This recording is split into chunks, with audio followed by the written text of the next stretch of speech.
రాఖీ పౌర్ణమి వేళ వినీలాకాశంలో ఓ అరుదైన దృశ్యం ఆవిష్కృతం కానుంది. పండుగ పూట సూపర్ బ్లూ మూన్ దర్శనమివ్వబోతోంది.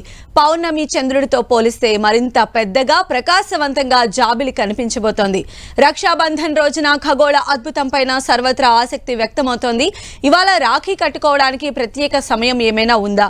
ఇవాళ డిస్కషన్ లో తెలుసుకుందాం. మనతో పాటు ఉన్నారు ప్రముఖ ఆధ్యాత్మికవేత్త నాగరాజు గారు. నమస్కారం అండి. సో రాఖీ పండుగ రోజు అటు ఆకాశంలో మరో అద్భుతమైనటువంటి దృశ్యం కూడా కనువిందు చేయబోతోంది. దాని గురించి కూడా మాట్లాడడం. మొదటిగా రాఖీ పండుగకి సంబంధించినటువంటి డిస్కషన్లోకి వెళ్లే ముందు మరో గెస్ట్ కూడా మనకు అందుబాటులో ఉన్నారు. సాంబశివరావు గారు ఉన్నారు, ఎక్స్ ఇస్రో సైంటిస్ట్. నమస్తే అండి, welcome to our discussion. So Nagaraj గారు, మీరు చెప్పండి, ఈరోజు రాఖీ పౌర్ణమి నిజంగా కూడా అంటే రాఖీ పౌర్ణమిని ఏ సమయమైనా చేసుకోవచ్చా? దానికి కూడా ఒక సమయం అనేది ఉంటుందా? ఎందుకు దాన్ని ఒక సమయంలోనే కట్టుకోవాలని చెప్తున్నారు? ఇక్కడ మన వాళ్ళకి అదే చెప్పారు, ఒక సాంప్రదాయబద్ధమైనటువంటి ఆచారాల్లో అన్నా చెల్లెలు లేదా అక్కా తమ్ముడు అనేటువంటి అనుబంధాన్ని పురస్కరించుకుని దీన్ని జంజాల పౌర్ణమి కూడా అంటారు. అంటే మీ అందరికీ తెలుసు, ఈ రాఖీని నార్త్ ఇండియాలో చేసుకునేటువంటి వాళ్ళు ఇప్పుడు ఈ రాఖీని దక్షిణానికి కూడా బాగా పాకిపోయింది. కాబట్టి ఇక్కడ అన్నదమ్ముల అక్క చెల్లెల అనుబంధానికి గుర్తుగా ఒక కంకణ ధారణ చేసేదాన్ని వీళ్ళు ఇక్కడ రాఖీ అంటున్నారు. ఒక కంకణ ధారణ చేసి ఆ అక్క చెల్లెల కష్టంలో ఉన్నప్పుడు అంటే ఆ ప్రేమల్ని అనుబంధాలని పోగొట్టుకోకుండా ఉండేందుకోసం ఏర్పాటు చేయబడినటువంటి ఒక విధానం ఈ రాఖీ పండుగ అనేటువంటిది. దాన్ని కాలక్రమంలో అందరూ అంటే ఈ ధర్మాన్ని పాటించే వాళ్ళు ఎవరైతే ఉంటారో వాళ్ళు రాఖీ పండుగని వాళ్ళ అన్నదమ్ముల అక్క చెల్లెళ్ళ అనుబంధాన్ని పోగొట్టుకోకుండా వాళ్ళ బంధం ఇంకా బలపడేదానికి. ఇప్పుడు ఉదాహరణ, పూర్వకాలంలో చిన్న చిన్న తగాదాలు వచ్చి అక్క చెల్లెళ్ళు అన్న తమ్ముళ్ళు పలుపుకోనటువంటి స్థితి ఉంటుంది. అలాంటి టైంలో వాళ్ళ యొక్క మనస్పర్ధలను పోగొట్టుకునేదానికి దీన్ని చిన్నప్పటి నుంచి అలవాటు చేయాలన్న ఉద్దేశంతో తల్లిదండ్రులు ఏదైనా ఒక అకేషన్ క్రియేట్ చేస్తే ఖచ్చితంగా వాళ్ళ మధ్య ఉండేటువంటి అనుబంధం పెరుగుతుంది. దాన్ని వాళ్ళు ఆ అటాచ్మెంట్తో ఉంటారు. అది ప్రతి సంవత్సరం జరుపుకుంటే బాగుంటుంది అన్నటువంటి ఒక ఇండికేషన్ కోసం పౌర్ణమి నిండి చంద్రుడిలాగా వాళ్ళు ఎప్పుడు ఆనందంగా ఉండాలన్నటువంటి ఉద్దేశంతో ఏర్పరచబడినటువంటి ఒక తంతు. దీన్ని తర్వాత కాలంలో రకరకాలుగా జరుపుకోవడం జరుగుతుంది. అది అంటే ఒక పర్ఫెక్ట్ సమయం ఉంది ఈసారి మాత్రం కట్టుకోవడానికి అనేది ఎక్కువ మంది ఫాలో అవుతూ ఉన్నారు. గతంలో ఇప్పుడు ఎలా ఉంటుందంటే ఆకలేసినాడు ఎప్పుడైనా తినచ్చు, కానీ ఇప్పుడే తినాలని రూల్ ఏం లేదు. కానీ మనకి ఒక అలవాటు చేస్తారు, ఉదయాన్నే ఇన్ని గంటలకు తినాలి, మధ్యాహ్నం ఇన్ని గంటలకు తినాలి, నైట్ ఇన్ని గంటలకు తినాలి. కానీ అందరూ అలా తినట్లేదు కదా. కాకపోతే వీళ్ళు ఏంటంటే ముహూర్తం నిర్ణయిస్తూ ఉంటారు. నేనైతే అట్లాంటి వాటిని ఎంకరేజ్ చేయను. అదే ఒక అనుబంధానికి సంబంధించినటువంటిది. అది ఎప్పుడైనా ఏ సమయంలో అయినా ఈరోజు అనుకున్నప్పుడు ఈరోజు పౌర్ణమి ఉంది కాబట్టి అది ఎప్పుడైనా జరుపుకోవచ్చు. ఓకే, సో మనతో పాటు డిస్కషన్లో జాయిన్ అయ్యారు చందు సాంబశివరావు గారు. నమస్తే అండి. ఈరోజు సూపర్ బ్లూ మూన్ అనేది మన వినీలాకాశంలో కనువిందు చేయబోతోంది. మొదటిగా చెప్పండి సార్, అసలు ఏంటి సూపర్ బ్లూ మూన్?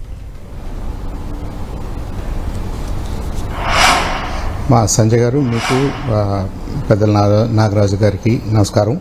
అలాగే రక్షాబంధన్ సందర్భంగా అందరికీ సోదరి మండలందరికీ కూడా శుభాకాంక్షలు, అన్న చెల్లెళ్ళందరికీ కూడా శుభాకాంక్షలు. ఈ బ్లూ మూన్ అనేది ఒక ఎస్ట్రానామికల్ ఫినామినా. దాంట్లో it is nothing really special. అయితే దానికి ఎప్పుడు దాన్ని బ్లూ మూన్ అంటాం. అన్ని పౌర్ణమాల్లాగానే బ్లూ మూన్ కూడా అది ఒక పౌర్ణమి. అయితే దీనికి ఏంటి ప్రత్యేకత అంటే మనకి 29.5 రోజులకి ఒక పౌర్ణమి ఒక అమావాస్య పూర్తయిపోవాలి. అంటే చంద్రుడు తన చుట్టూ తను తిరిగే ప్రక్రియ ఒక రొటేషను 29.5 రోజులకు పూర్తవుతుంది. అది లూనార్ క్యాలెండర్ వాళ్ళు దాన్ని ప్రకారంగా క్యాలెండర్ రాసుకుంటారు. అయితే మనం గ్రెగేరియన్ క్యాలెండర్ అని చెప్పేసి 30 రోజులు, 31 రోజు, మరి లీప్ ఇయర్లో 29 ఫిబ్రవరికి ఇలా రకరకాలుగా పెట్టుకుని 365 రోజులకి మనం ఫిక్స్ చేసుకున్నాం గ్రెగేరియన్ క్యాలెండర్. ఈ రెండింటి మధ్య వ్యత్యాసం ఏంటంటే ఎందుకు ఇలాంటి ప్రత్యేకమైన ఈ సిచ్యువేషన్ ఏర్పడుద్దంటే, నెలలో ఒక పౌర్ణమి ఒక అమావాస్య అనుకున్నది ఏదైనా నెలలో 2 పౌర్ణములు వచ్చినాయి అనుకోండి, అప్పుడు ఆటోమేటిక్గా అది సంథింగ్ స్పెషల్ కదా. అలాంటి రేర్ అకేషన్ని బ్లూ మూన్ అంటారు. అంటే ఆగస్టులో మనకి 2 సార్లు పౌర్ణమి వస్తుంది. మరి మిగతా నెలల్లో రాదా అంటే ఎప్పుడు వస్తుంది? 2-3 సంవత్సరాలకు ఒకసారి ఇలాంటిది మ్యాచ్ అవుతూ ఉంటుంది.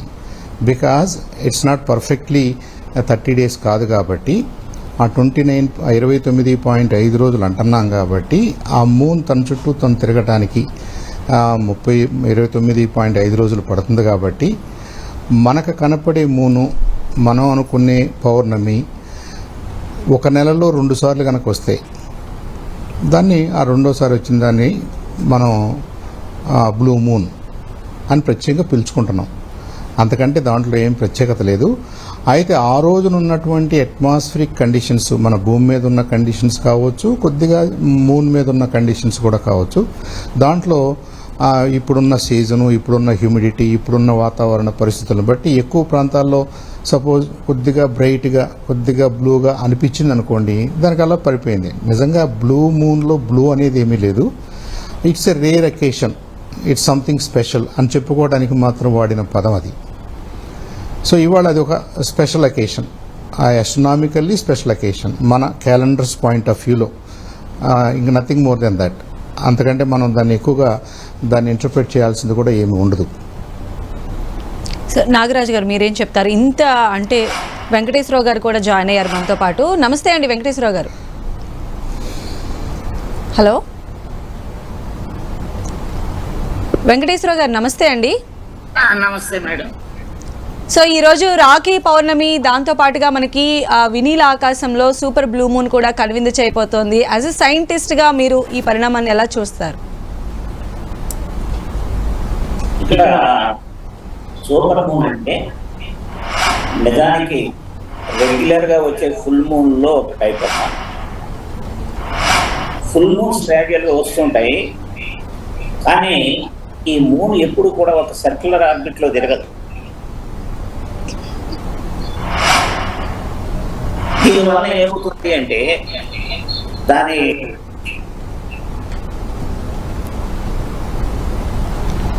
షేప్ అంతా కూడా ఒక ఎలిప్టికల్ షేప్ వస్తుంది. ఆ ఎలిప్టికల్ షేప్లో ఒక్కొక్కసారి సూర్యుడికి దగ్గరగా భూమి వెళ్తుంది, ఒక్కొక్కసారి దూరంగా వెళ్తుంది. అది రేర్ అకేషన్. ఎప్పుడైతే సూర్యుడికి దగ్గరగా వస్తుందో, చాలా దగ్గరగా వస్తుందో, సరే సూర్యుడికి కాదు భూమికి, ఆ భూమికి దగ్గరగా వచ్చినప్పుడు మనకి ఏమైందంటే అప్పుడు ఫుల్ మూన్ వచ్చినప్పుడు చాలా బ్రైట్గా పెద్దదిగా కనపడుతుంది చంద్రుడు. అలాంటి దాన్నే మామూలుగా సూపర్ మూన్ అని, ఒక కరెక్ట్గా అదే స్థానంలోకి వచ్చినప్పుడు, ఏది దగ్గర స్థానంలోకి, అప్పుడు బ్లూ మూన్ అని కూడా అంటారు. బ్లూ మూన్ అంటే నిజంగా బ్లూ మూన్ కాదు, దాని యొక్క ప్రకాశం యొక్క తీవ్రత, ఆ దూరాన్ని బట్టి మనం దాన్ని బ్లూ మూన్ అంటాము. ఈ విధంగా కేవలం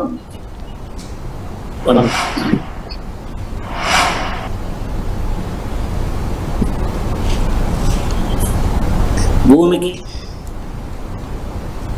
ఉన్న దూరాల మీద ఆధారపడి ఈ రకరకాల మూన్స్గా మనం డివైడ్ చేసుకున్నాం మన కన్వీనియన్స్ కోసము.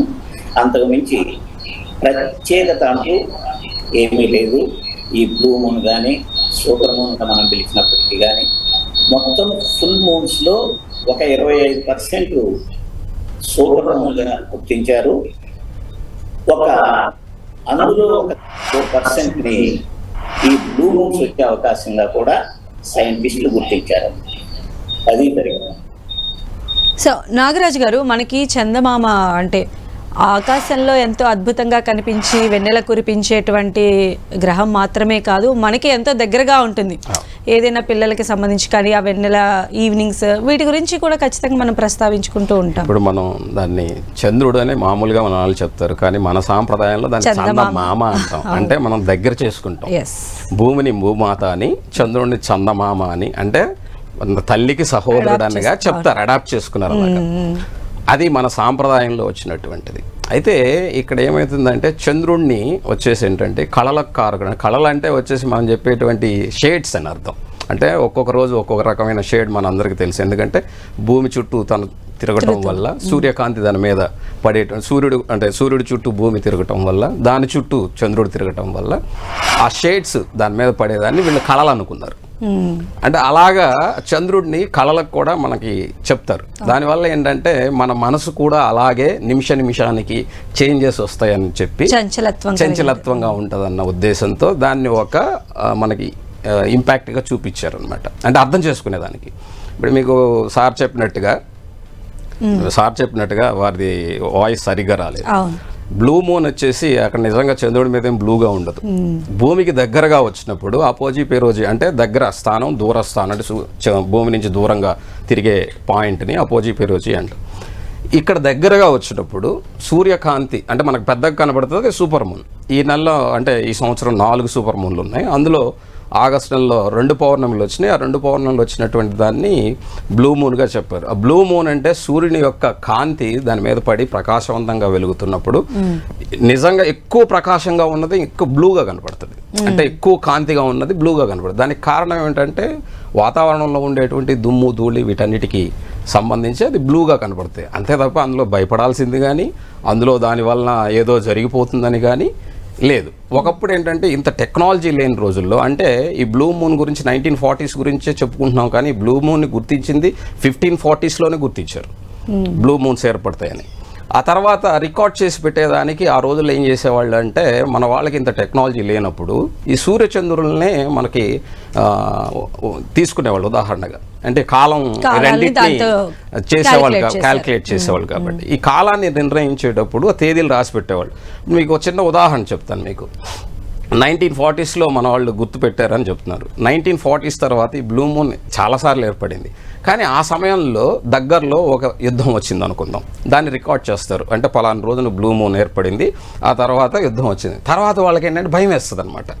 ఈ బ్లూ పోయినసారి ఏర్పడినందువల్ల యుద్ధం వచ్చిందని రాశారు రికార్డు, ఇప్పుడు కూడా బ్లూ మూన్ వస్తే యుద్ధం వస్తుందని. ఇప్పుడున్న పరిస్థితుల్లో ఇప్పుడు మిడిల్ ఈస్ట్లో యుద్ధం జరుగుతుంది. ఆ రోజుల్లో కూడా చిన్న చిన్న రాజ్యాల మధ్య యుద్ధాలు జరుగుతూ ఉండేవి. కానీ పెద్ద యుద్ధంగా ఒక 4 రాజ్యాలు కలిసి యుద్ధం కొట్టుకునేటప్పుడు రికార్డ్ చేసి పెట్టేటవాళ్ళు. అప్పుడు అలాగే ఏమవుతుందంటే ఇప్పుడు మిడిల్ ఈస్ట్లో కావచ్చు, ఉక్రెయిన్ యుద్ధం కావచ్చు, ఇప్పుడు జరుగుతుంది. ఈ బ్లూ మూన్ వచ్చింది. ఇప్పుడు మొన్న యుక్రెయిన్ విపరీతంగా రష్యా మీదకి వెళ్ళి యుద్ధం చేయటం, వాళ్ళని ఆక్రమించుకోవడం చేస్తే మళ్ళీ వాళ్ళు తరం కొట్టడం జరుగుతుంది. ఇలాగే ఇరాన్, ఇజ్రాయెల్ మీదకి కానీ ఇప్పుడు యుద్ధం జరిగితే అది ఒక పెద్ద యుద్ధం అవుతుంది. అప్పుడు వీళ్ళు ఏం రాసి పెట్టేవాళ్ళంటే, ఈ టెక్నాలజీ లేకపోతే ఏం రాసి పెట్టేవాళ్ళంటే ఈ బ్లూ మూన్ ఏర్పడటం వల్ల ఒక ప్రమాదం ఏర్పడింది. తర్వాత కాలం వాళ్ళకి భయం వేసేది. అంతే తప్ప ఇక్కడ ఏదో జరిగిపోతుందని ఇంకోటి కాదు. ఆ రోజుల్లో కాలాన్ని గుర్తుపెట్టుకోవడానికి సూర్యచంద్రులను ఏ విధంగా ఉపయోగించుకునే క్యాలెండర్, ఇప్పుడు లూనార్ క్యాలెండర్ రాశారు, గ్రెగోరియన్ క్యాలెండర్ రాశారు. అలాగే సూర్య సిద్ధాంతం ప్రకారం సూర్యుని ఫాలో చేసి రాసుకునే వాళ్ళు ఉంటారు, చంద్రుడిని ఫాలో చేసి రాసుకునే వాళ్ళు ఉంటారు. ఇలా రాసుకోవడానికి కాలాన్ని, కాలగమనంలో ముందుకు తప్ప ఇక్కడ బ్లూ మూన్ ఏర్పడటం వల్ల వచ్చేటువంటి, కాకపోతే ఆకాశంలో అద్భుతమైనటువంటి దృశ్యం. దాని ఈవినింగ్ 12 గంటలప్పుడు మిద్దె మీదకి వెళ్ళి చూస్తే సో బ్యూటిఫుల్. సో అలానే సాంబశివరావు గారు, జనరల్గా ఇలాంటి సూపర్ బ్లూ మూన్స్ ఏర్పడడానికి ఎంత సమయం తీసుకుంటాయని అనుకోవచ్చండి రఫ్లీ? అంటే 2.7 years వరకు టైం పట్టుతుంది అని అంటున్నారు. ఇందులో ఎంతవరకు వాస్తవం ఉంది? అది మ్యాథమెటికల్ క్యాల్కులేషన్ కదమ్మా, అలాగే వస్తుంది. ఎందుకంటే మీరు 29.5 రోజుల్లో ఒక అమావాస్య, ఒక పౌర్ణమి అనుకున్నారనుకోండి, అది ఒక నెలలో ఒక క్యాలెండర్, ఒక గ్రిగేరియన్ క్యాలెండర్ మనం వాడుకునే క్యాలెండర్లో 2 పౌర్ణములు రావడానికి మనం క్యాల్కులేట్ చేసుకుంటూ వస్తే ఈ అర రోజు అనేది 2 సంవత్సరాలు, 2.5 సంవత్సరాలు పూర్తయిన తర్వాత ఒకసారి కోయిన్సైడ్ అవుతుంటుంది. అది ఆ నెలలో ఏ నెలలో పడుద్ది అనేది ఒక నెల అటు ఇటుగా పడుతూ ఉంటుంది. సో ప్రతి 2.5 సంవత్సరాలకు ఒకసారి మీరు మాట్లాడుకుంటున్న ఈ అర రోజులు ఇంకొక 15 రోజులకు దారి తీసి ఒక క్యాలెండర్ ఇయర్లో, ఒక క్యాలెండర్ మంత్లో పడింది అనుకోండి, దాన్ని మనం బ్లూ మూన్ అంటున్నాం. అది ఈజీగా క్యాల్కులేట్ చేసుకోగలిగినటువంటి అంశమే. అదేమి ఎస్ట్రానామికల్లీ చంద్రుడి పాయింట్ ఆఫ్ వ్యూలో కానివ్వండి, భూమి పాయింట్ ఆఫ్ వ్యూలో కానివ్వండి, ప్రత్యేకంగా ఏమీ జరగట్లేదు. రోజువారీగా ఏం జరిగేదో అదే జరుగుతుంది. యాక్చువల్గా నా ఉద్దేశం ఇది మన క్యాలెండర్స్ రాసుకున్న విధానంలో వచ్చినటువంటి ఒక అరేంజ్మెంటు. ఈ అరేంజ్మెంట్లో ప్రత్యేకంగా నెలలో 2 సార్లు ఇట్లా వస్తుంది కాబట్టి అదొకటి అనుకుంటున్నాం. ఇందాక డాక్టర్ వెంకటేశ్వర గారు చెప్పినట్టుగా ఎందుకు ఇది ఇంత బ్రైట్గా ఉంటుంది అంటే ప్రాబబ్లీ దాని రిలేటివ్ డిస్టెన్స్ ఫ్రమ్ సన్ అది కూడా కొంత ఇంపాక్ట్ చేస్తూ ఉంటుంది. ఆ రోజు ఉన్నటువంటి లోకల్ వాతావరణ పరిస్థితులు కూడా మనకు అది ఎంత బ్లూగా కనిపిస్తుంది, ఎలా కనిపిస్తుంది అనేది ఇంపాక్ట్ చేస్తుంది. ఇవాళ మనం ఉదాహరణకి మనం ఇండియాలో కూర్చుని మోస్ట్ ఆఫ్ ఇండియా మనం సౌత్ ఇండియాలో కూర్చొని చూసామనుకోండి ఒక రకంగా కనిపిస్తుంది. అదే ఇంకొక పక్క ఊర్లోకి వెళ్ళి చూశారు, లేదా పక్క రాష్ట్రంలోకి వెళ్ళి చూశారు, ఇంకో నార్త్ ఇండియన్ ప్లేస్లోకి వెళ్ళి చూశారు, ఎగ్జాక్ట్గా అదే ఇంటెన్సిటీతో అదే షేప్లో అలాగే కనపడాలని ఏమి లేదు. ఎందుకని మన వాతావరణం మన ఇది కూడా ఈ కలర్స్ ఎలా మనకు కనపడుద్ది అనే దాన్ని ఇంపాక్ట్ చేస్తుంది. It's a relative thing. But ఎక్కువ మందికి ఇవాళ కొద్దిగా పెద్దగాను కొద్దిగా బ్రైట్గాను కనిపిస్తుంది. కాబట్టి దానికంటే కూడా ఇది ప్రతి నెల జరిగేది కాదు, ఎప్పుడో ఒకసారి జరిగేది, ఎప్పుడో ఒకసారి జరిగే అనే భావన ఇక్కడ డామినేట్ చేస్తుంది ఈ బ్లూ మూన్ అనే కాన్సెప్ట్ని. ఇన్ఫ్యాక్ట్ ఇంగ్లీష్ లాంగ్వేజ్ వాళ్ళు అది కూడా రాసుకుంటారు, ఏమని once in a blue moon అంటారు. అంటే కొద్దిగా రోజు జరిగేది కాదురా, ఎప్పుడన్నా ఒకసారి జరిగేదాన్ని అలా అడ్రస్ చేస్తారు. సో ఇవాళ మనకి ఆంధ్రప్రదేశ్లో లేదా మోస్ట్ ఆఫ్ ఇండియాలో మనం చూస్తే చక్కగా కొద్దిగా బ్రైట్గా కనపడే అవకాశాలు ఉన్నాయి. ఇది ప్రతి పౌర్ణమి కంటే కూడా ఇంకొద్దిగా బ్రైట్గా అనిపిస్తుంది అని అనుకుంటే దాన్ని అది స్పెషల్ అకేషన్గా అనుకోవచ్చు మనం. ఇది 2 సార్లు జరుగుతుంది కాబట్టి మనం బ్లూ అనాల్సి వస్తుంది. I think that is more important. ఇది నెలలో 2 సార్లు వచ్చిన అకేషన్ కాబట్టి అందుకు దాన్ని బ్లూ అనాల్సి వస్తుంది. అంతేకాని దాని కలర్ అని కాదు, ఇంకోటి కాదు, అవన్నీ కూడా ఇన్సిడెంటల్. సో ఒక కోడ్ లాంగ్వేజ్ లాగా మనం దీన్ని ఆ రకంగా పిలుస్తున్నామన్న. అయితే జనరల్గానే మనం పౌర్ణమి వేళలో నిండు చంద్రుడిని చూస్తేనే ఎంతో పరవశించిపోతూ ఉంటాం. అలాంటిది ఈరోజు భూమికి ఇంకాస్త దగ్గరగా రాబోతోంది. దాన్ని మనం సూపర్ బ్లూ మూన్గా కూడా పిలుచుకుంటున్నాము. సో వెంకటేశ్వర గారు ఎలా చూడాలంటారు? దీన్ని డైరెక్ట్గా మనం చూసేటువంటి అవకాశం ఉంటుందా? దీనికి ఎలాంటి ఎఫెక్ట్స్ ఏమీ యాడ్ చేయాల్సిన అవసరం లేదు కదా? అంటే ఎప్పుడైతే ఈ డిస్టెన్స్ తగ్గిందో మనకి బ్రైట్గా కనపడుతుంది. డెఫినెట్గా కాంతిని చూసినప్పుడు మనిషి ఉత్సాహపడుతూ ఉంటాడు. ఆ విధంగా వెన్నెల మామూలు కంటే కూడా ఎక్కువ బ్రైట్ వెన్నెల ఉన్నది అంటే డెఫినెట్గా అది ఒక రకంగా మనసుకి ఆహ్లాదకరమైందేనమ్మా. దానికి సంబంధించి ఎలాంటి అనుమానం కూడా లేదు. కాకుంటే ఈ బ్లూ మూన్ రావటం మూలాన లేకపోతే సూపర్ మూన్లు ఏర్పడటం మూలాన మనిషికి ఏదో తేడా వస్తుంది అనేది మాత్రం అది నిజానికి చాలా దూరం, నమ్మదగింది కాదు అనేది నా భావం. అయితే మీరు చెప్పండి నాగరాజు గారు, అంటే చాలా రాశులకు కూడా అధిపతి చంద్రుడు ఉంటాడు.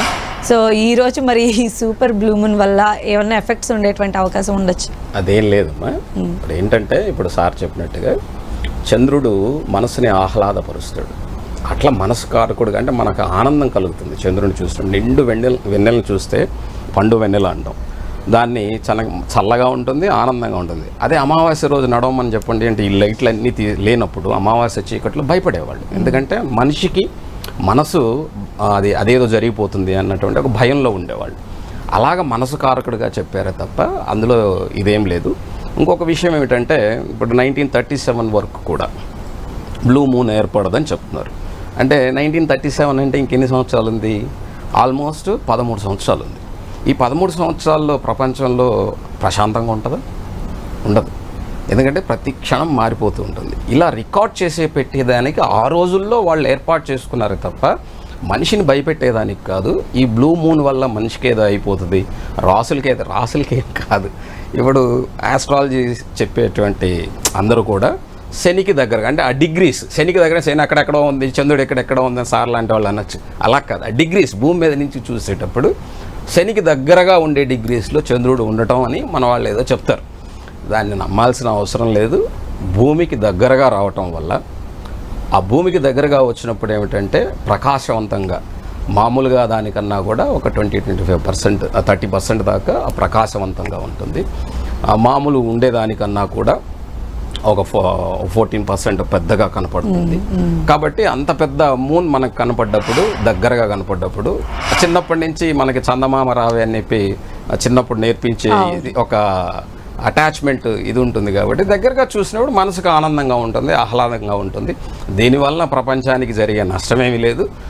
ఇప్పుడు జరిగే నష్టాలన్నీ బ్లూ మూన్ ఏర్పడకముందు కూడా జరుగుతున్నాయి, ఏర్పడ్డాక కూడా జరుగుతాయి, అది వేరే విషయం. కాకపోతే పురాతన కాలంలో ఇంత టెక్నాలజీ ఇంత ఇది లేని రోజుల్లో వాళ్ళు రికార్డ్ చేసుకునేదానికి ఒక గుర్తు కోసం ఒక పౌర్ణమి ఒక గుర్తు, లేదు ఒక అమావాస్య ఒక గుర్తు, లేదు ఒక దీపావళి ఒక గుర్తు కోసం మాత్రమే ఆ రోజున రికార్డ్ చేసుకొని ఉండవచ్చు అంతే తప్ప దీనివల్ల మనుషులకి ఏదో జరిగిపోద్ది. ఇప్పుడు చంద్రుడు కర్కాటక రాశికి సంబంధించి అధిపతిగా చెప్తారు, ఆ తర్వాత 3 నక్షత్రాలకు అధిపతిగా చెప్తారు, వీళ్ళకి ఏదో జరిగిపోతుంది, అందులో గొప్పవాళ్ళు అయిపోతారు. ఇదంతా అబద్ధం. ఎందుకంటే మన శాస్త్రాల్లో కూడా ఎక్కడైనా సరే కర్మ వల్ల ఫలితం ఉంటుందంటారు. అంటే మనం చేసే పనికి ఫలితం ఉంటుంది. ఇప్పుడు మీరు ఒక పని చేస్తున్నారు, చిన్న స్థాయిలో పనిచేసే వాళ్ళకి చిన్న ఫలితం ఉంటుంది, పెద్ద స్థాయిలో పనిచేసేవాడికి ఒక పెద్ద ఫలితం ఉంటుంది. అంతేగాని సమానమైన ఫలితాలు ఉండవు. కాబట్టి కర్మ వల్ల ఫలితం ఉంటుంది. కాబట్టి దాన్ని అలా చెప్పడం తప్పు. ఇది చంద్రుడు బ్లూ మూన్గా వచ్చాడు కాబట్టి ఇక్కడ ఏదో జరిగిపోతుంది అనుకోవటం అన్నది అబద్ధం. ఓకే, మరిన్ని విశేషాలు కూడా మాట్లాడుకుందాము.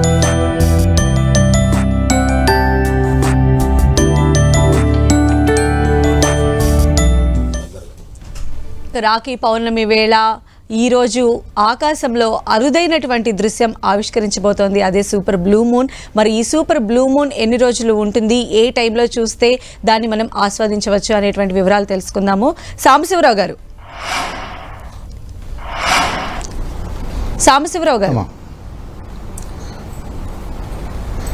అమ్మా చెప్పండి. సో ఈ రోజు ఏ టైంకి చూసినట్లయితే మనము ఆ పూర్ణమైనటువంటి ఆ సూపర్ బ్లూ మూన్ ని చూడగలమంటారు?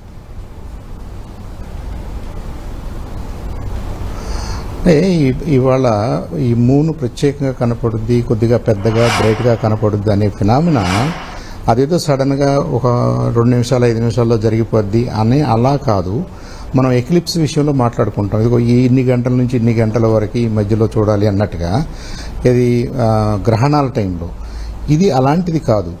ఇదేంటంటే మనకి ఇవాళ పౌర్ణమి అనుకున్నాం అనుకోండి, పౌర్ణమి అనుకున్నప్పుడు నైట్ అంతా బ్రైట్గానే ఉంటుంది. కాకపోతే మేబీ అరౌండ్ 11, 11:30, 12 o'clockకి మరీ కొద్దిగా పెద్దగా మనందరికీ దగ్గరగా కనపడే అవకాశం ఉంటుంది. అలాగే మరి రేపు ఎలా కనపడుద్ది, రేపు ఎల్లుండి ఎలా కనపడుద్ది అంటే ఒకే రోజు మనకి పౌర్ణమి నుంచి అమావాస్యకి జరిగే ప్రయాణంలో మనకు కనపడే చంద్రుడు ఎలా క్షీణిస్తూ కనపడుతుందో ఇక్కడ దాని డిస్టెన్స్ కూడా మనం మాట్లాడుకుంటున్నాం కాబట్టి రిలేటివ్ డిస్టెన్స్ రేపు ఎల్లుండి కూడా మనకి ఏదో చంద్రుడు కొద్దిగా పెద్దగా ఉన్నట్టుగానే కనపడుద్ది. కొద్దిగా సైజు తగ్గినట్టు కనపడినా కానీ బ్రైట్గా ఉన్నట్టుగా ప్రత్యేకంగా ఉన్నట్టుగానే కనపడే అవకాశం ఉంటుంది. కాబట్టి ఇవాళ 11, 10, 11 తర్వాత ఎవరైనా పైన ఈ ఎలక్ట్రిక్ లైట్స్ ఈ డిస్టర్బెన్స్ లేకుండా చూసినట్టయితే ఐ థింక్ చాలా ప్లెజెంట్గా పెద్దగా కనపడే అవకాశాలు ఉన్నాయని చెప్తున్నారు.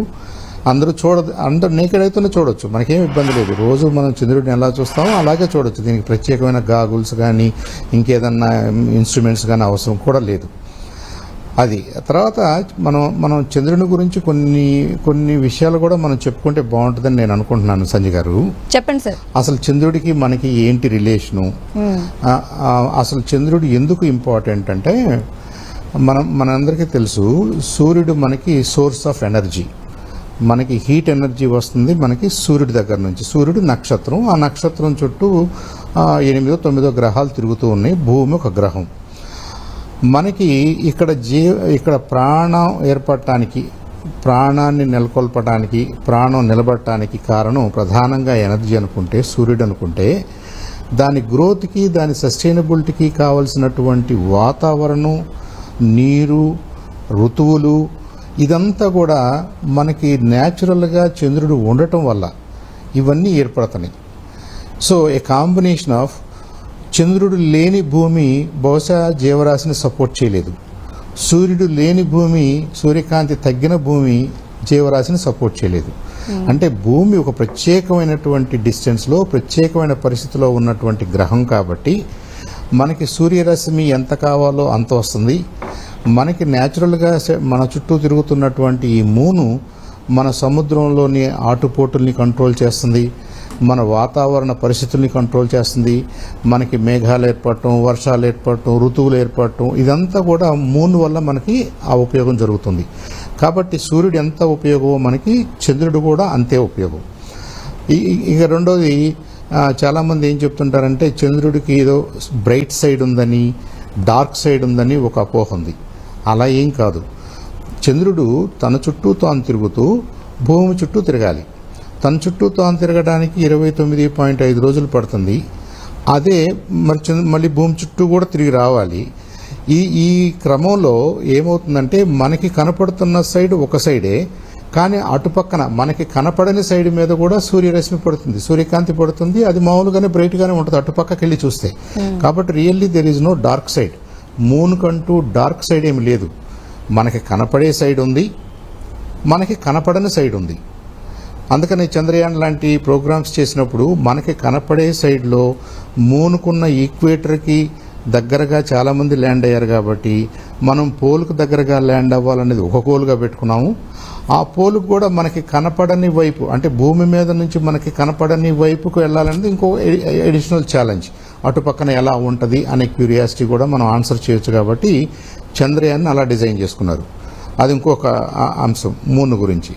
ఇంకా మరి మూన్ ఇంకెందుకు ప్రత్యేకత, మూన్ వల్ల మనకి ఇంకా జరుగుతున్నది ఏమిటి అంటే, ఒకటి మన ప్రాణరాశిని, ఇక్కడ ఉన్న జీవకోటికి ఆధారమైనటువంటి సూర్యకాంతి ప్లస్ వాతావరణాన్ని చంద్రుడు సపోర్ట్ చేస్తున్నాడు. చంద్రుడి వల్ల ఇది బ్యాలెన్స్ అవుతుంది.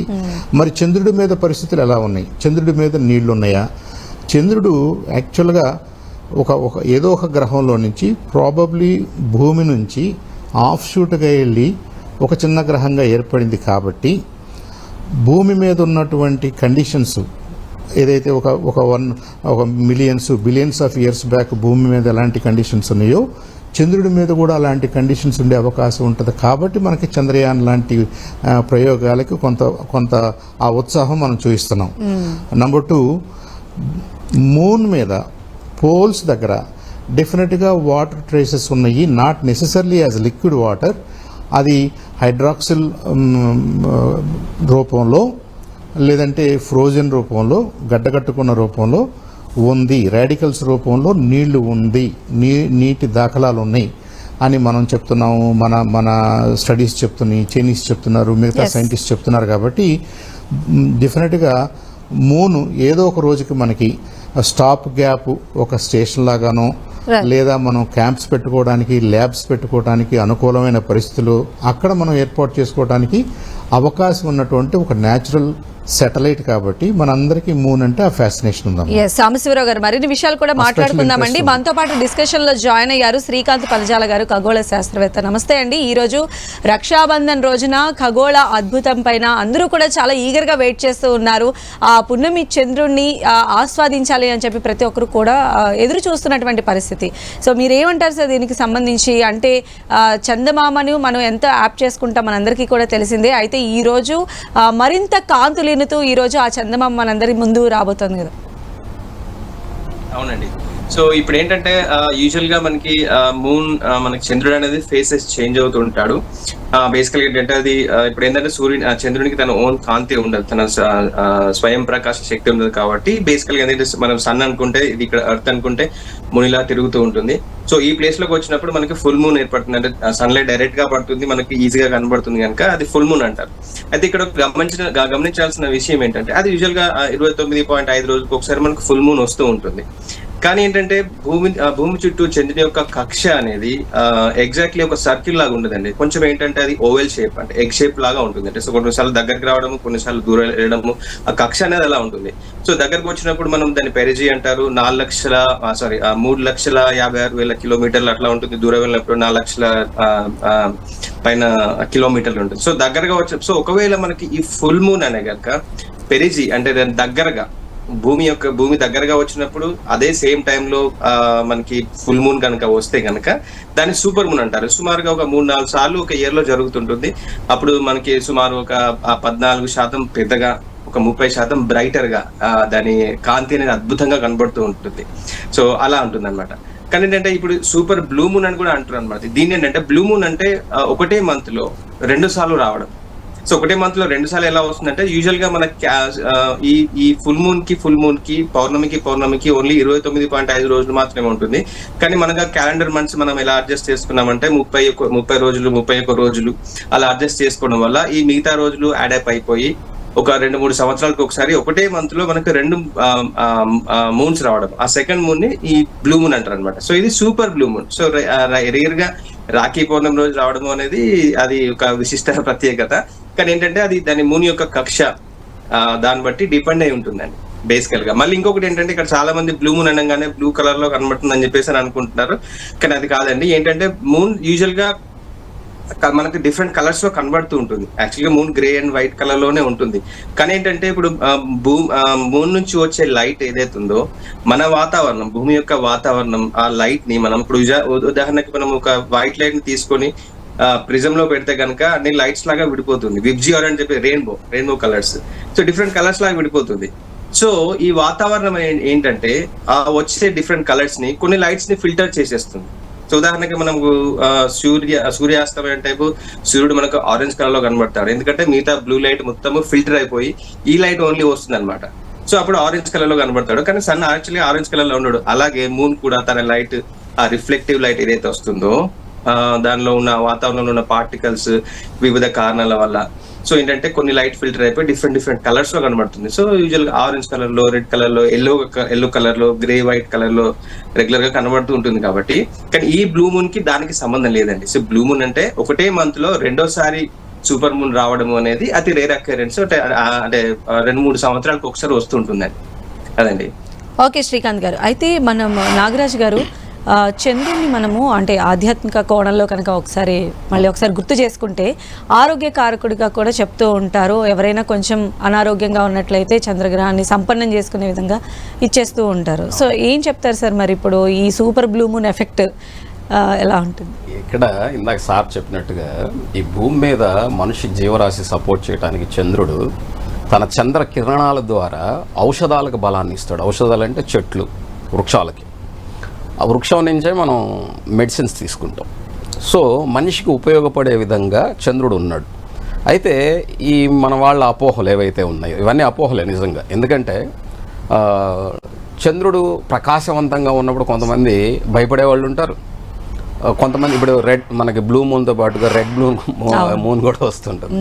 అప్పుడేదో అక్కడేదో జరిగిపోయింది, రక్తం. ఇదంతా ఏంటంటే వాతావరణంలో వచ్చేటువంటి మార్పులు. ఇది ఎప్పుడూ ఆర్యభట్ట కాలం నుంచే ఉన్నాయి. కాకపోతే ఏంటంటే అంత జ్ఞానము, అంత చదువు, ఇంత టెక్నాలజీ ఆ రోజుల్లో లేదు కాబట్టి వీళ్ళు ఆ జ్ఞానాన్ని ఒక గురువు దగ్గర ఏదైతే నేర్చుకున్నారో వీడు పరిశోధన చేయడు, నేర్చుకున్నాడు. ఆ గురువుని ఫాలో అయ్యేవాడు. అలా ఫాలో అయ్యి చివరికి ఏమైపోయిందంటే చిన్నప్పుడు మా అమ్మ చెప్తూ ఉండేది, ఒక అత్తగారింటికి అల్లుడు వెళ్తూ అత్తగారిని ఏదో అరిసెలు అడగాలని వెళ్తూ కాలం ఎగురు దూకుతూ ఏదో ఒక మాట అనుకున్నాడట. ఎగురు దూకేటప్పుడు మనం ఐలెస్ అని ఎట్లా అనుకుంటాం కదా, అలాగే వీడు అరిసెపరిచిపోయి ఇంటికి వెళ్ళి ఐలెస్ అని అడిగాడంట. ఐలెస్లు ఎక్కడ ఉన్నాయా అట్లా ఉంటుంది అనమాట. అంటే ఈ వ్యక్తుల యొక్క మానసిక స్థితి ఎలా అయిపోయిందంటే ఈ మూన్ వల్ల ఏం జరిగిపోదండి.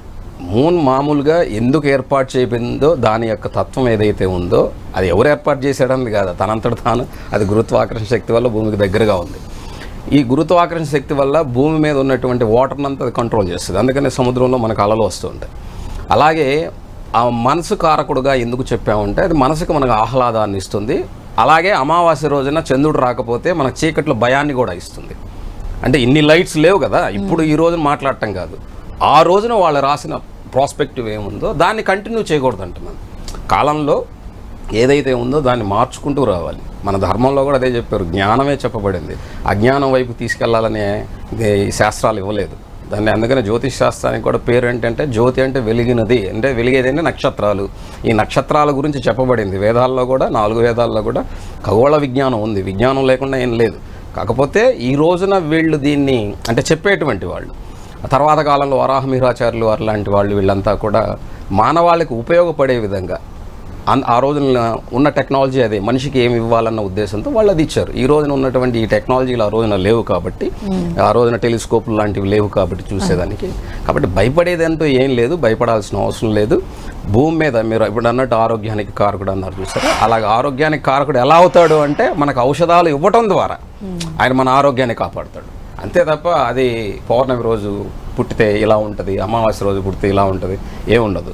కర్మ వల్ల ఏదైనా జరుగుతుంది.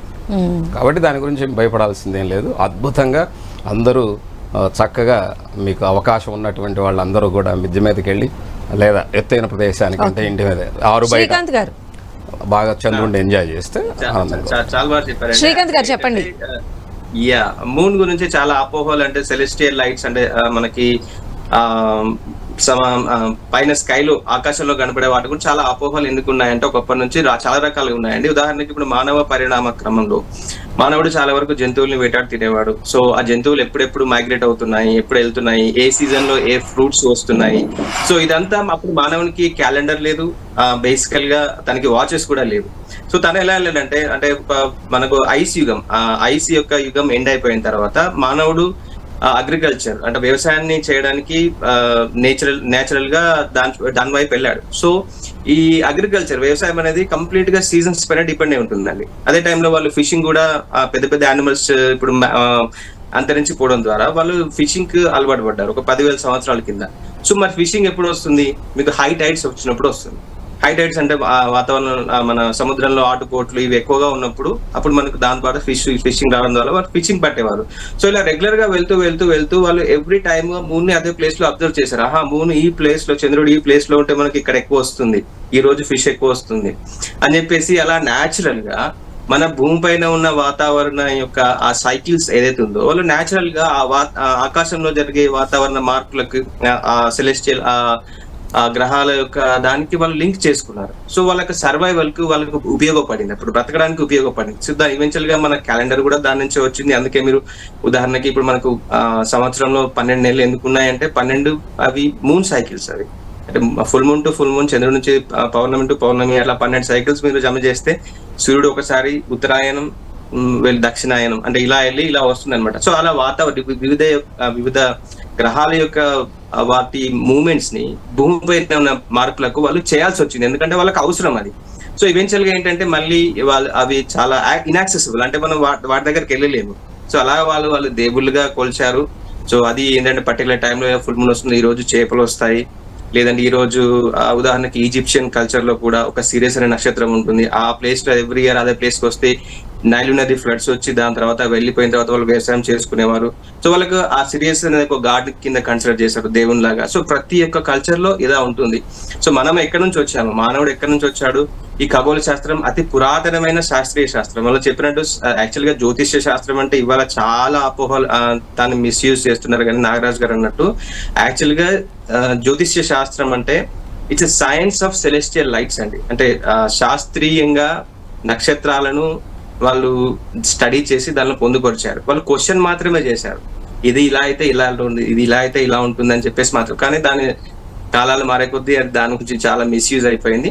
సో దీని నుంచి చాలా భయపడాల్సిన పని లేదు. ఎవ్రీ ఇయర్ వస్తుంది 3-4 ఫుల్ మూన్స్, 2-3 ఇయర్స్ ఒకసారి సూపర్ బ్లూ మూన్ వస్తుంది. సో ఇవాళ రావడం అనేది మన చాలా ప్రత్యేకత.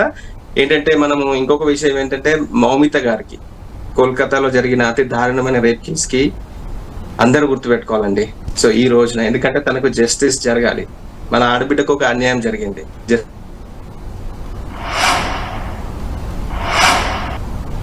శ్రీకాంత్ గారు రైట్. అలానే ఈ రోజు మనం చూసినట్లయితే పౌర్ణమి చంద్రుడితో పోలిస్తే మరింత పెద్దగా ఈ రోజు, పైగా భూమికి చాలా దగ్గరగా కనిపిస్తుంది అనమాట చంద్రుడు. వెంకటేశ్వరరావు గారు, అయితే మన సర్కిల్ చేస్తూ ఉంటుంది కదా చంద్రుడు, అయితే ఏ కంట్రీస్ దగ్గర బాగా పెద్దగా కనిపించేటువంటి అవకాశం ఉంటుంది అనేది ఏమన్నా ఐడెంటిఫై చేశారా? ఇది ఏమవుతుందంటేనమ్మా 24 hours లో మనకి మన భూమి చుట్టూనే తిరుగుతూనే ఉంటాడు కాబట్టి చంద్రుడు దాదాపు అన్ని కంట్రీలకి ఆ రాత్రి టైంలో కనపడుతుంది. ఓకే, అంటే పలానా ప్లేస్ లో ఇంకాస్త పెద్దగా ఇంకాస్త దగ్గరగా, ఎందుకంటే ఇది దీర్ఘవృత్తాకారంలో ఉంటుంది కాబట్టి సో కొన్ని ప్లేసెస్ కి మరింత దగ్గరగా వచ్చినట్టు కనిపించడము, కొన్ని ప్లేసుల్లో దూరంగా అలా ఇప్పుడు దాదాపు ఒక 50,000 కిలోమీటర్లు సుమారుగా డిస్టెన్స్ తగ్గుతుందమ్మా. అంతేగాని మరి చంద్రుడికి ఏ కంట్రీకి కూడా అంత క్లోజ్ గా వచ్చినట్టుగా మనకి డిఫరెన్స్ ఏమి ఉండదు. ఎందుకంటే ఒరిజినల్ మళ్ళీ 2,30,000-40,000 కిలోమీటర్ల దూరం ఎట్లాగో ఉంటుంది కాబట్టి ఈవెన్ అతి దగ్గరగా వచ్చినప్పుడు కూడా ఏ కంట్రీలో అయినా దాదాపు ఒకే రకమైన సైజులో, అంటే పెద్దగానే కనపడతాడు, అట్లాగే బ్రైట్ గా కనపడతాడు. తప్పితే ఈ కంట్రీలో అయితే సాధారణ పౌర్ణమిలో మనకి ఎంత బ్రైట్నెస్ తో ఉంటాడు, ఈ సూపర్ బ్లూ మూన్ రోజు ఆ బ్రైట్నెస్ ఎంత పెరిగే అవకాశం ఉంటుంది? ఇప్పుడు సాధారణ పరిస్థితుల్లో మనకి 100 యూనిట్స్ లో ఉన్నాడు అనుకోండి బ్రైట్నెస్, ఇప్పుడు అది 114-115%, అంటే ఇంకా అనదర్ 15% పెరిగే అవకాశం ఉంటుంది. ఆ విధంగా మనం చూసుకోవాలి. సో అలానే సాంబశివరావు గారు, మనం చూస్తే ఇప్పుడు ఇటు భూమి కావచ్చు, అటు చంద్రుడు, సూర్యుడు, ఈ మూడు కూడా అంటే చాలా ఇంటర్లింక్ కలిగినటువంటి ప్లానెట్స్గా మనం చూడొచ్చు. అండ్ సోలార్ సిస్టంలో మరి ఏ ప్లానెట్కి లేనంతటువంటి విశిష్టత ఎర్త్కి భూమికి మధ్య ఉన్నటువంటి భావ సారూప్యతలు మనం చెప్పుకోవచ్చు. అయితే ఇక్కడ మన భూమి పైన ఉండేటువంటి గ్రావిటీ చంద్రుడి పైన ఉండదు. ఎందుకు ఇక్కడ నుంచి వెళ్ళినటువంటి ఆస్ట్రోనాట్స్ గ్రావిటీ లేకుండా అక్కడ పైకి తేలి ఆడుతూ ఉండేటువంటి పరిస్థితి అసలు ఎందుకు ఉంటుంది? సో శ్రీకాంత్ గారు,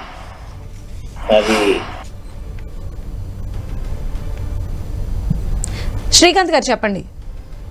మీరు మళ్ళీ ఒకసారి క్వశ్చన్ రిపీట్ చేయండి ప్లీజ్.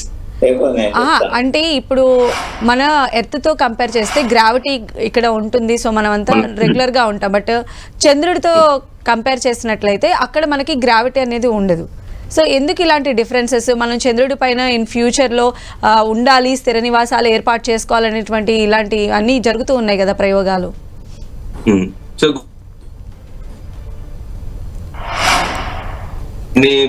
అంటే మ్యాటర్, అంటే పదార్థం ఉంటే కనుక అక్కడ మ్యాటర్ ఉంటుంది. చంద్రునికి కూడా గురుత్వాకర్షణ శక్తి ఉంటుంది. కాకపోతే మన దాంట్లో ఒక 6వ వంతు మాత్రమే ఉంటుంది. అంటే సుమారు మనం ఇక్కడ ఒక 100 కిలోలు ఉంటే అక్కడ సుమారు ఒక 16 కేజీలు మాత్రమే. అంటే ఇప్పుడు గురుత్వాకర్షణ శక్తి ఏంటంటే, ఇప్పుడు మనం మీరు ఒక వెయింగ్ మెషిన్ తీసుకొని దానిపై నిలబడితే సుమారు ఒక 100 కేజీలు వచ్చారనుకోండి. యాక్చువల్గా అది వెయిట్ అంటే దాని ఇండైరెక్ట్ మీనింగ్ ఏంటి అంటే భూమి మిమ్మల్ని ఎంతవరకు లాగుతుంది మీ శరీరాన్ని అనే దాన్ని బట్టి ఆ స్కేల్ అనేది రీడింగ్ వస్తుంది.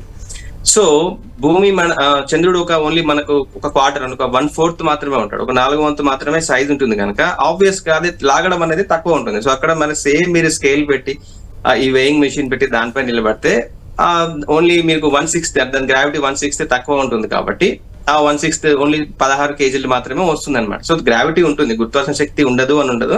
సో ఇన్ ఫ్యూచర్ లో కాకపోతే ఏంటంటే అక్కడ ఇలా నడిచినట్టు భూమి ఎక్కువ లాగుతుంది కాబట్టి మన శరీరాలు అనేవి ఇక్కడ అలవాటు పడిపోయినాయి. ఎందుకంటే ఇక్కడ మనం పెరిగాము, ఇక్కడ ఇవాల్వ్ అయ్యాము. సో అదే ప్లేస్ లో మీరు మూన్ పైకి వెళ్తే కనుక మీరు ఆస్ట్రోనాట్స్ ని అపోలో మిషన్స్ అప్పుడు నాసా పంపించినప్పుడు కానీ వాళ్ళు ఇలా గాల్లో ఆల్మోస్ట్ హాప్ అయ్యేలాగా ఉంటుంది అనమాట. సో అది చాలా వాళ్ళకి డేంజరస్ కూడా ఉండేది. ఎందుకంటే ఉదాహరణ బ్యాలెన్సింగ్ గా ఉండదు కాబట్టి పడిపోయే వాళ్ళు, లేదంటే వాళ్ళ వైజర్స్ కి కూడా డ్యామేజ్ అయ్యే అవకాశం కూడా ఉంటుంది.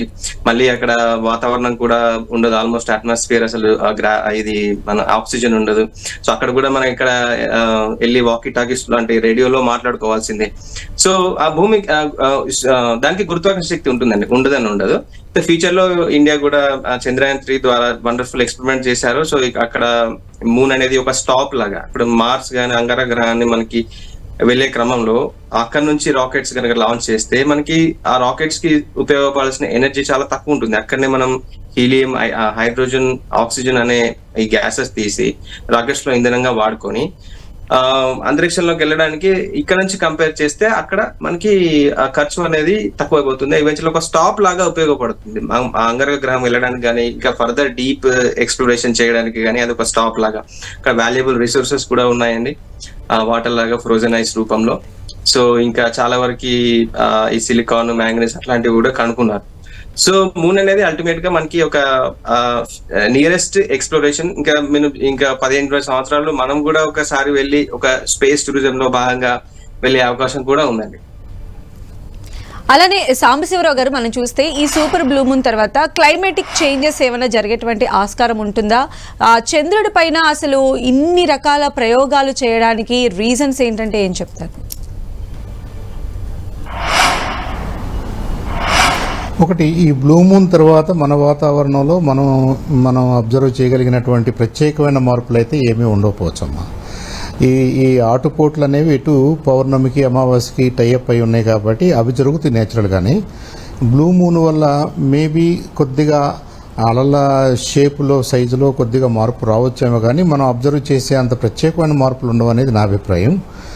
ఎందుకంటే అది మనకి కనపడే దాంట్లో కొద్దిగా మార్పు వస్తుంది కానీ ఓవరాల్ డిస్టెన్స్లో కానీ ఓవరాల్ ఈ అట్రాక్షన్ అంటే రెండింటి మధ్య ఉన్నటువంటి ఆకర్షణ బలాల్లో కానీ కన్సిడరబుల్ చేంజ్ అయితే ఉంటుందని నేను అనుకోవట్లేదు. సో దట్ అసైడ్ మనం ఎందుకు మూన్ అంటే ఎందుకు ప్రత్యేకంగా చూస్తున్నాం అనేది ఐ థింక్ స్పేస్ ఎక్స్ప్లోరేషన్ మీద ఇంట్రెస్ట్ ఉన్న వాళ్ళందరూ కూడా ఇది ఇంట్రెస్ట్ ఉన్న క్వశ్చన్. మనకి భూమికి సహజంగా ఏర్పడినటువంటి శాటిలైటు మూన్ మన భూమి చుట్టూ తిరుగుతుంది, తన చుట్టూ తాను తిరుగుతూ మళ్ళీ భూమి చుట్టూ కూడా తిరుగుతుంది. మనకి అందుబాటులో ఉంది. అందుబాటులో ఉండడం అంటే 3,85,000 కిలోమీటర్ల దూరంలో మనకి అతి దగ్గరగా ఉన్న ఇంకొక సెలెస్టియల్ బాడీ ఏదన్నా ఉంది అంటే అది మూన్. అది ఇంకా మధ్యలో మనం చేసే ఎక్స్పెరిమెంట్స్ అన్నీ కూడా మనం కృత్రిమంగా ఆర్టిఫిషియల్గా మనం శాటిలైట్స్ చేసుకుంటున్నాం. మనం ఇంటర్నేషనల్ స్పేస్ స్టేషన్ అంటున్నాం, అది కూడా ఒక శాటిలైట్ లాంటిది. కమ్యూనికేషన్ శాటిలైట్స్ అంటున్నాం, జియోసింక్రనస్ శాటిలైట్స్ అంటున్నాం. ఇవన్నీ ఎంత హైట్లో చేస్తున్నాం? 36,000 కిలోమీటర్ల లోపే. అసలు బల్క్ ఆఫ్ ద శాటిలైట్స్ అన్నీ కూడా మనకి ఎక్కువ సంఖ్యలో లోయర్ ఆర్బిట్లోనే ఉన్నాయి. 4 నుంచి 600-700 కిలోమీటర్ల లోపే 80-90% ఆఫ్ ద శాటిలైట్స్ ఉంటాయి. ప్రపంచ దేశాలకు సంబంధించిన శాటిలైట్స్ అన్నీ. ఒక కమ్యూనికేషన్స్కి సంబంధించిన శాటిలైట్స్ మాత్రం జియోసింక్రనస్ అవసరమైన చోట ఆ 36,000 కిలోమీటర్ల ఆర్బిట్లో ఉన్నాయి. ఇక ఆ పైన మనకు తెలియదు. ఆ పైన మళ్ళీ మనకి స్టాప్ కావాలంటే మనకి అతి దగ్గరలో ఉన్నటువంటిది మూన్ అనమాట. 3,85,000 కిలోమీటర్ల దూరంలో ఉంది. మనం అక్కడికి వెళ్ళగలిగితే, అక్కడి నుంచి ఇక్కడికి మనం సక్సెస్ఫుల్గా గనక షటిల్ సర్వీస్ చేసుకోగలిగితే, ఇంటర్నేషనల్ స్పేస్ స్టేషన్కి గనక ఎలాంటి షటిల్ సర్వీస్ చేస్తున్నామో ఇప్పుడు, అలాగే మనం మూన్ మీద కూడా షటిల్ సర్వీస్ చేసుకునే అవకాశాలు ఉన్నాయి, చేసుకోగలం. ఒకవేళ చేసుకునేటట్టయితే మనం మూన్ మీద స్థావరాన్ని ఏర్పాటు చేసుకుని, ల్యాబ్ ఏర్పాటు చేసుకుని, అక్కడి నుంచి ఇందాక శ్రీకాంత్ గారు అన్నట్టుగా మీరు అంగారకుడి మీదకి వెళ్ళాలా, ఇంకా డీప్ స్పేస్లోకి వెళ్ళాలా, ఇంకా సన్ వైపుకి వెళ్ళాలా, ఇంకో చోటకి అక్కడికి వెళ్ళాలి, ఏం చూడాలి, అసలు ఈ విషయం ఎంత పెద్దగా ఉంది, ఎన్ని గెలాక్సీస్ ఉన్నాయి, ఎన్ని బిలియన్స్ ఆఫ్ గెలాక్సీస్ ఉన్నాయి, మళ్ళీ ఒక్కొక్క గెలాక్సీలో ఎన్ని స్టార్స్ ఉన్నాయి, ఆ స్టార్స్లో ఎన్ని ప్లానెట్స్ ఉన్నాయి, అలాంటి ప్లానెట్స్లో ఈ సన్కి, ఎర్త్కి, మూన్కి ఉన్న రిలేషన్ని సాటిస్ఫై చేసి ఇంకొక కాంబినేషన్ ఎక్కడన్నా ఉందా, అక్కడ లైఫ్ ఉందా, ఆ లైఫ్ ఉంటే మనకంటే మోర్ అడ్వాన్స్డా లెస్ అడ్వాన్స్డా, ఇవన్నీ కూడా హ్యూమన్ మైండ్ని ఛాలెంజ్ చేస్తున్నటువంటి, క్యూరియాసిటీని పెంచుతున్నటువంటి క్వశ్చన్స్. కాబట్టి మనం ఆ పాత్లో అలా ప్రోగ్రెస్ అవుతూ మనం చంద్రుడి మీదకి వెళ్ళాలి. దాన్ని మనం ఒక స్థావరంగా ఏర్పాటు చేసుకోవాలి ఫర్ ఎక్స్ప్లోరేషన్ పర్పస్. దాని మీద ఏదో గోల్డ్ ఉంది, ప్లాటినం ఉంది, మ్యాంగనీస్ ఉంది, అదే తవ్వుకుందాం తీసుకొద్దాం అనేది సెకండరీ. అట్లాంటి కన్సర్న్స్ కాదు ఇక్కడ మనం మాట్లాడుతుంది. మనం to expand our brain, to expand our intelligence, to expand అసలంటూ ఈ యూనివర్స్లో ఏం జరుగుతుంది, మనం ఒంటరిగా ఉన్నామా, మనకంటే మోర్ అడ్వాన్స్డ్, లెస్ అడ్వాన్స్డ్ ప్రాణులు ఇంకేదన్నా గ్రహాల మీద ఉన్నాయా, ఉంటే అవి ఎంత దూరంలో ఉన్నాయి, మనం వెళ్ళడానికి అవకాశం ఉందా, వాళ్ళు ఇక్కడికి రావడానికి అవకాశం ఉందా, వచ్చారా ఆల్రెడీ, వస్తే వాళ్ళు ఎలా చేస్తున్నారు, వస్తే మనకేమన్నా ఆధారాలు ఉన్నాయా, ఇలా రకరకాలైనటువంటి ఈ క్యూరియాసిటీని ఫుల్ఫిల్ చేసుకోవడానికి మనం ఇవన్నీ కూడా చేయాల్సి వస్తుంది. ఆల్సో మనం అలాంటి మేజర్ ఎక్స్పెరిమెంట్స్ చేసినప్పుడే మనకి తెలియని విషయాలు మనం తెలుసుకోవడానికి అవకాశం ఉంటుంది. మనం చేయలేని టెక్నాలజికల్ డెవలప్మెంట్ని చూడటానికి, మనల్ని మనం పుష్ చేసుకోవడానికి, మన దగ్గర ఉన్నంతలో మనం సరిపెట్టుకుంటే కొత్త దాని గురించి ఆలోచించాల్సిన అవసరం లేదు కదమ్మా. మన దగ్గర లేనిది, మనం చేయలేనిది, అది మనం చేయాలనే ఒక అర్జున్నప్పుడు అది ఎలా చేయాలి అనే క్యూరియాసిటీ పెరుగుతుంది, దానికి సంబంధించిన సైన్స్ పెరుగుతుంది, దానికి సంబంధించినటువంటి టెక్నాలజికల్ అడ్వాన్స్మెంట్స్ కూడా జరుగుతాయి. కాబట్టి మనం చిన్న గోల్ కాకుండా మనం వెళ్ళాలి, మార్స్ మీదకి వెళ్ళాలి అనేది ఒక పెద్ద గోల్ అనుకుంటే, ఈ మధ్యలో మూన్ దగ్గరికి వెళ్ళటం, మూన్ ఒక స్థావరంగా ఏర్పాటు చేసుకుని అక్కడి నుంచి మళ్ళీ రీలాంచ్ అవ్వటం అనేది సెకండరీ గోల్గా పెట్టుకోవచ్చు. సో ఫస్ట్ ఆ పెద్ద గోల్ని పెట్టుకోవడానికి ఈ చిన్న గోల్ ముందు మనం సాల్వ్ చేయాలి. కాబట్టి చంద్రయాను, గగనయాను ఇవన్నిటికీ మనం ప్రయారిటీ ఇస్తున్నాం. అది మనకి ఫైనల్ గోల్ కాదు. అక్కడి నుంచి ఏం చేయాలి, అక్కడి నుంచి డీప్ స్పేస్లోకి మనం ఏం చేస్తే, ఎలా వెళ్తే మనం వెళ్ళాలా, ప్రోబ్స్ వెళ్ళాలా, మన రాకెట్స్ వెళ్ళాలా, మెటీరియల్ తీసుకెళ్లాలా, మెటీరియల్ తీసుకురావాలా, ఇలాంటి క్వశ్చన్స్ అన్ని కూడా probably future generations will solve. అది మనకు ఒక కానీ స్టెప్పింగ్ మనకైతే స్టోన్ లాగా మైండ్ అక్కడ దాకా వెళ్తుంది, మన థాట్ ప్రాసెస్ అయితే వెళ్తుంది. Yes ma'am, exactly. ఇంకొకటి ఇంట్రెస్టింగ్గా మనం అందరం గమనించాల్సింది, చందమామ చల్లటి కాంతి రాత్రిపూట చల్లగా ఉంటుందని మనం అనుకుంటున్నాం కదా, కానీ మూన్ మీద వాతావరణం లేకపోవడం వల్ల, టెంపరేచర్ని కంట్రోల్ చేసే మెకానిజం లేకపోవడం వల్ల సూర్యకాంతి చంద్రుడి మీద పడి పాపం చంద్రుడు మనకు కనపడే వైపు 127 డిగ్రీల దాకా టెంపరేచర్ ఉంటుందమ్మా. ఓకే, మన భూమి మీద అలా ఉండదు. మన భూమి మీద తారు కానీ మన రెంట చింతలు కానీ మహా అయితే 50 డిగ్రీలకు వస్తాయి, 50 చిల్లరకు వస్తాయి. కానీ చంద్రుడి మీద మనకి కనపడే వైపు చంద్రుడు ఇవాళ రైట్ నౌ మనం అక్కడ కనుక వెళ్ళి టెంపరేచర్ మెజర్ చేయగలిగితే 127 డిగ్రీల సెంటీగ్రేడ్ ఉంటుంది. ఆయన అంత టెంపరేచర్కి లోనవుతూ ఆ కాంతిని మనకి రిఫ్లెక్ట్ చేస్తూ ఒక ప్లెజెంట్ వాతావరణాన్ని, చల్లటి వాతావరణాన్ని మనకు క్రియేట్ చేస్తున్నాడు. కాబట్టి ఇందాక నాగరాజు గారు అన్నట్టుగా మనకి లైట్ వస్తుందే కానీ దాంట్లో ఆ వేడి కాంపోనెంట్ లేదు కదా, స్ట్రెంత్ తక్కువ కదా. అది కొన్ని ఔషధాలకి, కొన్ని మొక్కలకి, కొన్ని ఆకులకి ప్రత్యేకమైన పరిస్థితిని క్రియేట్ చేస్తుంది. కాబట్టి ఆ ఆకులు ఔషధాలుగా మారటానికి కూడా అవకాశం ఉంది అనేది ఒక రకమైన జియోలాజికల్, ఒక బొటానికల్ ఆర్గ్యుమెంట్ అది. ఓకే, ఇప్పుడు మూన్ కాంతి మన మీద ఎలాంటి ప్రభావాన్ని చూపిస్తుంది అంటే, మన మీద సూర్యుడి కాంతి ఒక రకమైన ప్రభావాన్ని చూపిస్తుంది. మనం ఇంట్లో పెట్టుకునే లైట్లు, మనకి ఇంతకుముందు ఫ్లోరసెంట్ లైట్లు పెట్టుకునేవాళ్ళం, ఫిలమెంట్ ఉండేది దాంట్లో.